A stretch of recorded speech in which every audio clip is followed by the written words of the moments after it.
Gentlelady's time has expired. Mr. Turner. Thank you, Mr. Chairman. I want to thank all of you for being here. I have a very high regard for each of you and what you do. General Dempsey, I have a particular high regard for you. I appreciate your statement that when looking at budgetary issues, you have to consider what are we going to ask the military to do. You said that the DoD could not give another dollar if you are going to be doing what you are doing today, and I appreciate that very strong statement. It's very helpful. It's my understanding, General Dempsey, that General Ordinero, Admiral Greenert, General Welsh, General Amos, General Grassnot, and yourself, General Dempsey, have not been asked to do less yet. Is that correct? You've not been asked to do less. No. Thank you. Now, I've got a slide. If we could put the slide up. This is the President's proposal.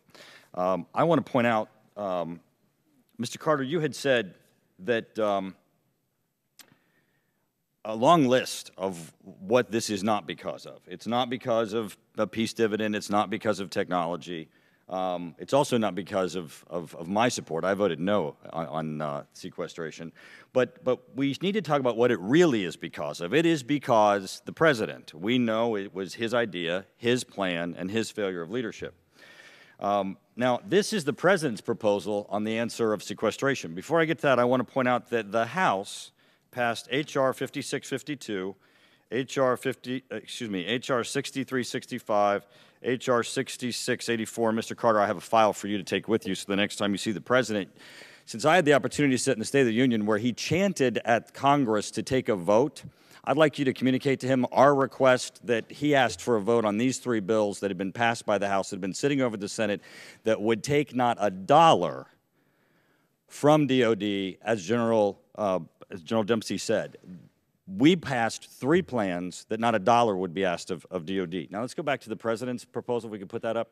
The President actually proposed cuts of $250 billion in his sequestration solution. $250 billion, you can see, would be letting half of sequestration go in.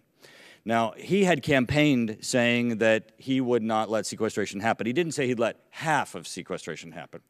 So, Mr. Carter, I have a really simple question for you. Since we have General Dempsey and the other generals on the record that not a dollar more can be taken out of DoD without them doing less, and we've passed three bills that wouldn't take a dollar out of DoD, and the President's proposal is $250 billion that would come out of DoD, is $250 billion greater than a dollar? It's a really simple math question. Yes, of course it is. Thank you. So we would appreciate if the President would ask the Senate to take a vote on our three proposals. Next, General Dempsey, to go to the scope of you not being asked to do less, one of the things that we're always concerned about is what is the threat? What is it that we're trying to respond to so we can make certain you're not asked to do less?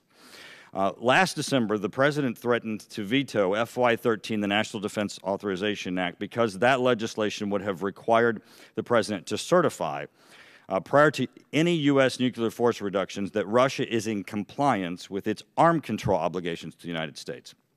General Dempsey, can you tell me today if Russia is in compliance with its nuclear arms control obligations to the United States, and those include the Comprehensive Nuclear Test Ban Treaty, New START, and the Intermediate Range Nuclear Forces Treaty and the Moscow Treaty, and please don't say that the answer is classified. How we would know and how they're not in compliance certainly would be classified, but whether or not they're in compliance is not. General Dempsey, are they in compliance? Well, I'd like to refresh my understanding, so I'll take that for the record. Great. Thank you, General.